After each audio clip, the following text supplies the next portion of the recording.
Hello everyone, स्वागत है आप लोगों का फिर से एक बार। ठीक। तो हम जैसा कि पढ़ रहे थे असर्टिव सेंटेंस नरेशन के लिए। ठीक। कि असर्टिव सेंटेंस के नरेशन कैसे बनाए जाते हैं, ये इसका तीसरा वीडियो है। और आज हम कोशिश करेंगे कि इसके जितने भी रूल्स हैं असर्टिव सेंटेंस के लिए वो सभी को ख़त्म कर दिया जाए। तो आइए बिना किसी देरी के स्टार्ट करते हैं। ठीक। तो देखिए, इससे पहले 5 रूल आप लोगों को पढ़ाए जा चुके हैं। ये है आपका छठा रूल। छठे रूल में बताया गया कि change in time and place, कि जब भी आप डायरेक्ट से इनडायरेक्ट बनाएंगे तो उसके आप टाइम यानी कुछ जो समय सीमा होगी समय में, और प्लेस यानी जो शब्द स्थान को संबोधित करते हैं, समय और स्थान का बोध कराने वाले शब्दों में कुछ परिवर्तन हो जाता है। ठीक। तो ये लिखा गया है डायरेक्ट से इनडायरेक्ट के लिए। अगर डायरेक्ट में दिस है तो इनडायरेक्ट में दैट हो जाएगा। दिस है तो दोस, हेयर का देयर, नाउ का देन, एगो बिफोर, दस, सो, टुडे का that day, yesterday previous day, tomorrow का द नेक्स्ट डे। ठीक। टू नाइट का दैट नाइट। अब लास्ट देखिए, जहाँ कहीं भी लास्ट वर्ड आए, लास्ट के लिए हम हमेशा प्रीवियस का वर्ड करें, प्रीवियस वर्ड का यूज़ करेंगे। जैसे अगर दे दिया लास्ट वीक तो इनडायरेक्ट समय, इनडायरेक्ट बनाते समय द प्रीवियस वीक कह दिया जाए। Last month, the previous month. ठीक। तो लास्ट के साथ आगे जो भी वर्ड जुड़ा हो वो वैसे ही रहेगा, बस लास्ट का परिवर्तन द प्रीवियस में कर दिया जाता है। और नेक्स्ट वीक का परिवर्तन हम कर देते हैं द फॉलोइंग वीक में। तो यहाँ पर जितने चीज़ लिखे गए हैं, समय और प्लेस यानी समय और स्थान को संबोधित करने वाले जितने शब्द हैं, उनमें जो परिवर्तन होता है उसे एक बार आप छाप लीजिए। ठीक। वीडियो को रोकिए और इसे उतार लीजिए। ठीक। अब देखिए, इसके बाद ये हो गए। अब इसमें कुछ और रूल्स हैं, जैसे रूल नंबर 7। ठीक। रूल नंबर 7 क्या है? यदि कम के साथ कोई समीपता दिखाने वाला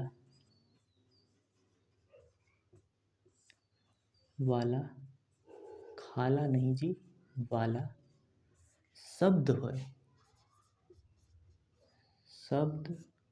हो तब कम का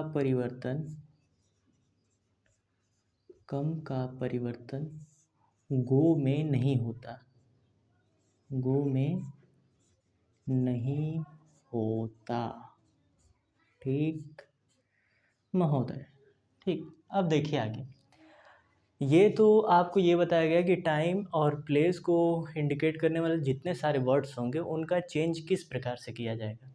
मगर एक 7वां रूल दिया गया कि कम का परिवर्तन, यहाँ पर आप देख सकते हैं कि कम जहाँ पर आएगा उसका परिवर्तन गो में कर दिया जाता है। नहीं लिखा गया है तो लिख लीजिए, कम का परिवर्तन कर दिया जाता है डायरेक्ट से डायरेक्ट बनाते समय गो में। ठीक। एक छूट गया है तो लिख लीजिए उसको। तो 7वां रूल ये कहता है कि कम का परिवर्तन आप गो में तो हमेशा करेंगे, परंतु एक कंडीशन है। यदि कम के साथ कोई ऐसा वर्ड आ जाए जो समीपता को दिखाता हो, किसी स्थान का बोध कराता हो, ठीक, तो वहाँ पर आप कम का परिवर्तन गो में नहीं करेंगे। जैसे एक उदाहरण लीजिए। ठीक। उसने कहा he said to me, he said to me Radha come here. ठीक। जैसे एक सेंटेंस ले लीजिए, उसने कहा कि नहीं, राधा कम हियर नहीं, अभी ये वाला सेंटेंस नहीं पढ़ रहे हैं ना आप, simple sentence, Radha is coming here, कि राधा यहाँ आ रही है। उसने मुझसे कहा कि राधा यहाँ आ रही है। तो कमिंग के साथ हियर शब्द जुड़ा है जो ये दर्शा रहा है कि वो इस स्थान पर आ रही है। ठीक। तो कमिंग के साथ हियर शब्द आया है, अर्थात जो कि स्थान को संबोधित कर रहा है। तो उस कंडीशन में डायरेक्ट से इनडायरेक्ट बनाते समय हम कम का परिवर्तन गो में नहीं करेंगे। ठीक। तो इसका हो जाएगा he told me that Radha third person है तो नो चेंज, राधा। अब ये टोल्ड है यानी पास्ट में है तो इसके टेंस में परिवर्तन हो जाएगा, तो राधा वॉज कमिंग। देखिए कम का परिवर्तन गो में नहीं होगा, मगर हियर का परिवर्तन हो जाएगा देयर में। ठीक, तो यहाँ पर हो जाएगा आपका देयर। ठीक, तो ऐसे बनेंगे। तो कम जब भी आता है तो कम का परिवर्तन गो में कर दिया जाता है, परंतु कम के साथ दी हियर यदि आया है तो वहाँ पर कम का कम ही रहेगा, उसका परिवर्तन गो में नहीं होता है। ठीक, तो उम्मीद करते हैं कि आपको 7वां रूल समझ में आ गया होगा। ठीक, और ये सारी चीज़ें अगर आपने उतार ली हो तो हम इसे साफ कर दें। ठीक, साफ सफाई बहुत ज़रूरी है। देखिए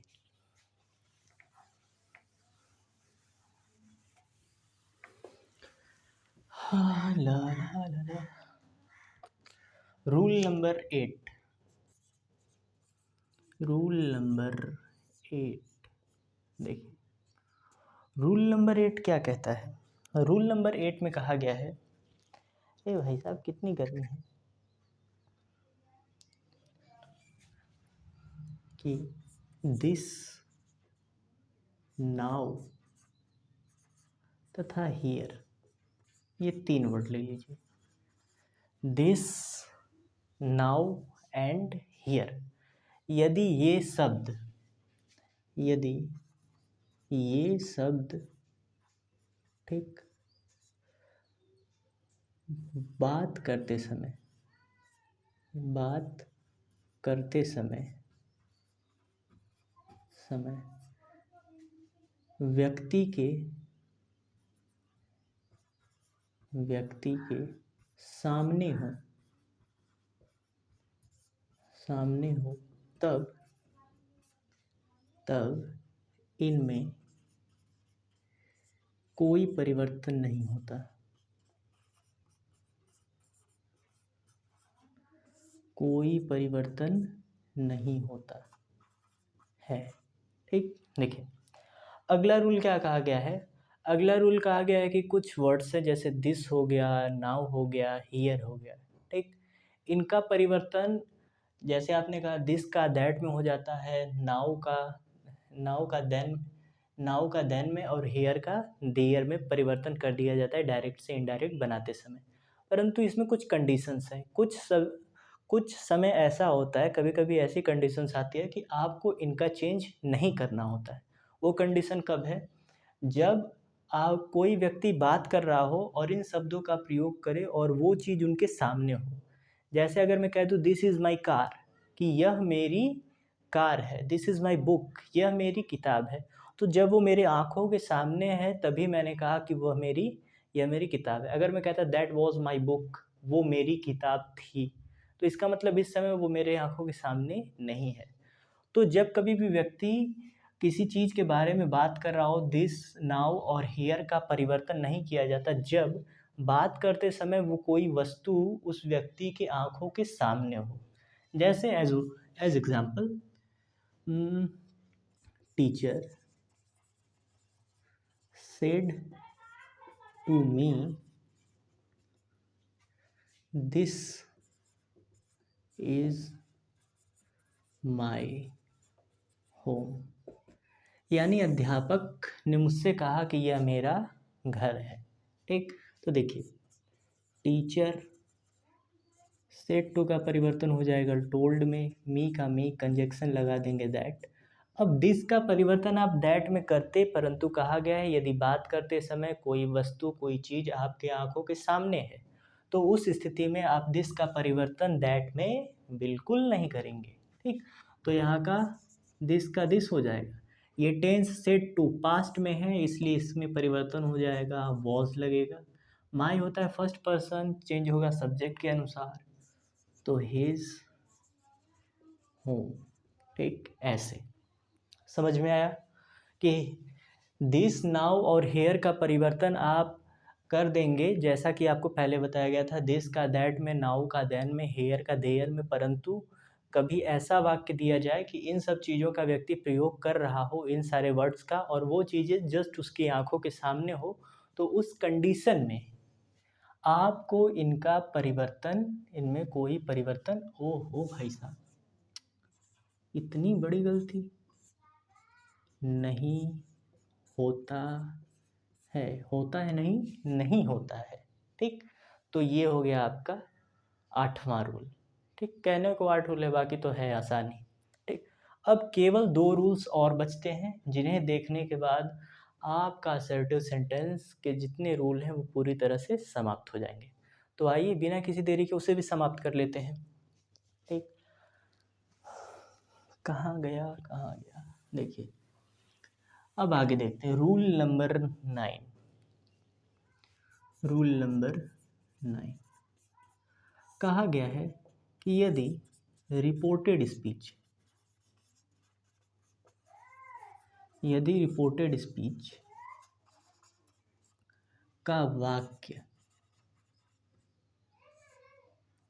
वाक्य, यूनिवर्सल ट्रुथ, यूनिवर्सल ट्रुथ, सार्वभौमिक सत्य। ठीक, किसको हिंदी में कहा जाता है, सार्वभौमिक सत्य। फिर हिस्टोरिकल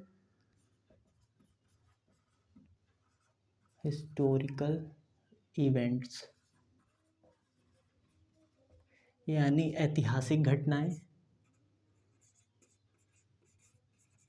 ऐतिहासिक घटनाएं तथा ठीक किसी की आदत, हैबिट, ठीक, किसी की आदत कहा जाए या कहा जाए हाँ कार्य की निरंतरता,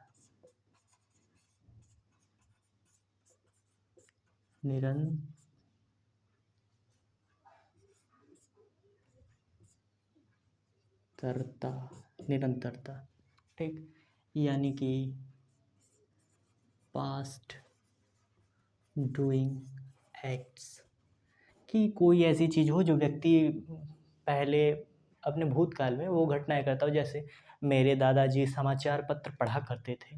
ठीक, तो ऐसी चीज़ें।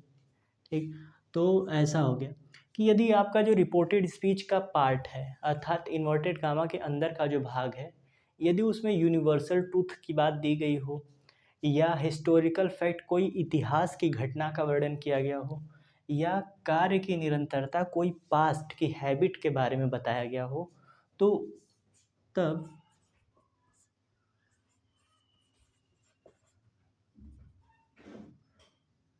रिपोर्टेड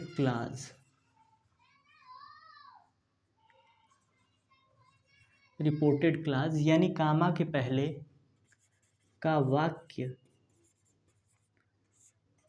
पास्ट में होने पर भी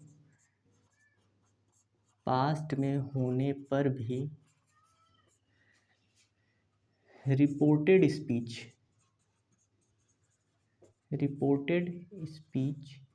के टेंस में किसी प्रकार का परिवर्तन नहीं किया जाता, परिवर्तन नहीं किया जाता है। Okay, this is the complete rule. कहा गया है यदि रिपोर्टेड स्पीच का वाक्य इन्वर्टेड कामा के अंदर का वाक्य कुछ इस प्रकार से दिया गया हो कि वह सार्वभौमिक सत्य हो। कुछ लोगों को सार्वभौमिक सत्य समझने में जटिलता होती है, कठिनाई होती है। सार्वभौमिक सत्य किसे कहते हैं, ऐसा सच जिसे आप बदल नहीं सकते। जैसे ये कह दिया जाए कि सूरज पूरब से उगता है, तो कोई चाहे भी तो इसे चेंज नहीं कर सकता है। कह दिया जाए दूध सफ़ेद होता है, ठीक, तो इसे कोई चाह कर भी नहीं बदल सकता। कह दिया जाए चंद्रमा रात को उदित होता है, सत्य बात है। तो जो चीज़ें सार्वभौमिक सत्य हो अर्थात जिसे बदला ना जा सके उसे हम कहते हैं सार्वभौमिक सत्य। हिस्टोरिकल इवेंट का मतलब ऐतिहासिक घटना जानते हैं, जैसे जितने सारे युद्ध हुए हैं, बैटल हुए हैं, पानीपत का युद्ध वगैरह वगैरह, जितने भी युद्ध वगैरह हों, वो सब ऐतिहासिक घटनाएं में आ जाएंगी। और पास्ट डूइंग वर्क का मतलब वर्तमान में यानी भूत में किए गए कार्य। अब वाक्य को समझिए, जैसे कह दिया जाए, टीचर सेड टू स्टूडेंट्स, यानी अध्यापक ने बच्चों से कहा अर्थ मूव्स अराउंड सन। कहा उन्होंने कि जो पृथ्वी है वो सूरज के चारों ओर घूमती है। अध्यापक ने बच्चों से कहा कि अर्थ मूव्स अराउंड द सन, यानी जो पृथ्वी है वो सूरज के चारों ओर घूमती है। तो आपने ये पढ़ा है कि जब यहाँ वाला वाक्य पास्ट में होता है तो इस वाले टेंस में भी परिवर्तन कर दिया जाता है। यस या ईएस लगा यानी प्रेजेंट इंडेफिनिट टेंस है, तो इसका परिवर्तन आप पास्ट इंडेफिनिट टेंस में कर देते थे। परंतु ये वाक्य सार्वभौमिक सत्य है, पृथ्वी सूरज का चक्कर लगाती है, हम इसे चाह कर भी बदल नहीं सकते। तो कहा गया जब सार्वभौमिक सत्य हो तो इधर पास्ट में है कोई फर्क नहीं पड़ता, आप इसके टेंस में किसी प्रकार का परिवर्तन नहीं करेंगे।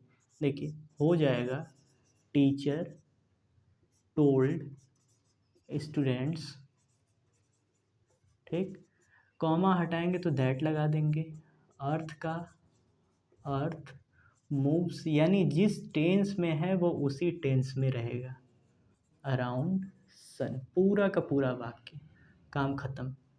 अब देखिए, अब बात ये भी आती होगी आपके मन में, ये विचार आता होगा कि ऐसा क्यों होता है कि इसे चेंज नहीं किया जाता। बहुत साधारण सी बात है, यदि यहाँ पर आप मूव की जगह सेकेंड फॉर्म लिखते तो मूव्ड, ठीक, मूव्ड हो जाता। अब मूव्ड हो जाता तो इसका मतलब क्या है, आप ज़रा सोचिए, सोचने की कोशिश करिए। इसका अर्थ क्या निकलेगा कि अर्थ मूव्ड अराउंड द सन, यानी पृथ्वी सूरज के चारों ओर घूमती थी, ठीक। इसका हिंदी अनुवाद करेंगे तो वो होगा कि जो पृथ्वी है सूरज के चारों ओर घूमती थी। इसका मतलब क्या कि अब नहीं घूमती है, तो इसका जो सेंस निकल कर आएगा वो गलत हमें अर्थ देगा। इसीलिए जितने भी यूनिवर्सल ट्रुथ के सेंटेंसेस होते हैं और उनका यदि रिपोर्टेड क्लास पास्ट में हो फिर भी उनके टेंस में किसी प्रकार का परिवर्तन नहीं किया जाता है। अगर परिवर्तन करेंगे तो वो उसके सेंस अर्थात भाव को चेंज कर देते हैं। ठीक, समझ में आ गया आप लोगों को? These are very simple rules. अगला देखिए, आपका एकदम लास्ट वाला रूल, ठीक। अब इस नंबर 10 को देखकर आप खुश हो जाइए, क्योंकि आपके सर पर जो बोझ था नरेशन का एसर्टिव सेंटेंस को लेकर वो यहीं पर समाप्त होने वाला है, क्योंकि आ गया आपका रूल नंबर 10, ठीक। देखिए, तो रूल नंबर 10 क्या कहता है, यदि रिपोर्टेड स्पीच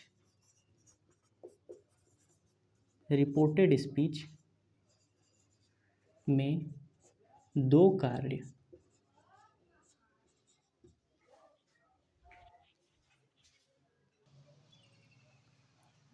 यदि रिपोर्टेड स्पीच में दो कार्य पास्ट टेंस में हो रहे हो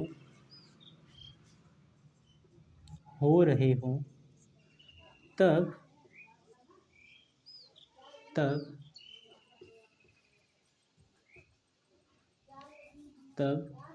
उनके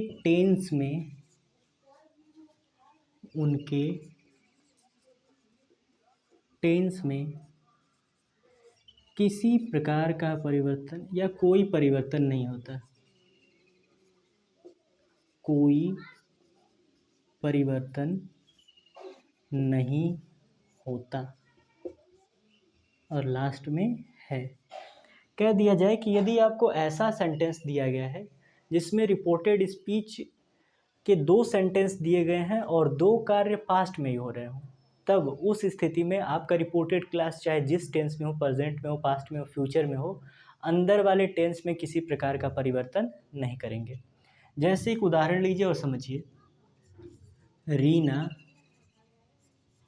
सेड टू मी, रीना ने मुझसे कहा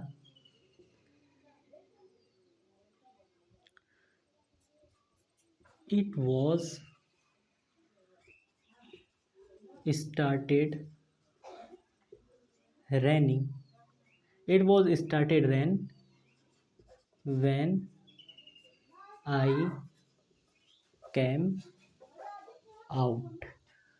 ठीक, ये देखिए सेंटेंस दिया गया है, Reena said to me, Reena ने मुझसे कहा इट वॉज स्टार्टेड रैन, कि वर्षा प्रारंभ हो गई। व्हेन का मतलब जब, आई कैम आउट, जैसे ही मैं बाहर गई वर्षा प्रारंभ हो गई। तो एक ही साथ पास्ट में दो कार्य हो रहे हो तो उस कंडीशन में आपका रिपोर्टेड स्पीच यदि पास्ट में है फिर भी इनके टेंस में किसी प्रकार का परिवर्तन नहीं होगा। जैसे देखिए, तो रीना का हो जाएगा रीना, सेड टू का टोल्ड, मी का me, conjunction that, it was started rain, ठीक, व्हेन, आई है फर्स्ट पर्सन बदलेगा रीना के अनुसार तो हो जाएगा सी, अब केम आउट।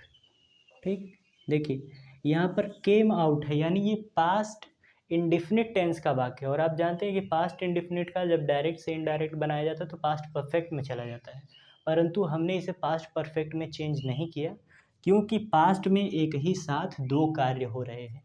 तो जब कभी भी ऐसा सेंटेंस आए कि पास्ट में दो कार्य एक साथ हों तो ऐसी कंडीशंस में जो रिपोर्टेड स्पीच का टेंस है उसमें किसी प्रकार का परिवर्तन नहीं किया जाता। तो असर्टिव सेंटेंस के इतने ही रूल्स होते हैं। अब उम्मीद करते हैं कि यदि आपने क्वेश्चंस अटेम्प्ट करने का प्रयास किया होगा तो कुछ क्वेश्चंस आपसे नहीं बने होंगे। अब ये सारे रूल्स अप्लाई करने के बाद यानी जो 10 रूल हैं इन 10 रूल का अप्लाई करेंगे तो ऑलमोस्ट सभी के सभी सेंटेंसेस अब आपसे बन जाएंगे। तो असर्टिव सेंटेंस यहीं पर समाप्त हुआ। अब अगला वीडियो हम लोग इंट्रोगेटिव सेंटेंस के बारे में पढ़ेंगे, तो इंतज़ार कीजिएगा नेक्स्ट वीडियो का। आज के लिए केवल इतना ही। और ये वीडियो कैसा लगा आप इसे कमेंट में बताइए और जो टॉपिक न समझ में आया हो उसे कमेंट कीजिए क्योंकि हम उस टॉपिक को नेक्स्ट वीडियो में आपके साथ साझा कर सकें और अच्छे से एक्सप्लेन करके बता सकें। आज के लिए इतना ही, धन्यवाद।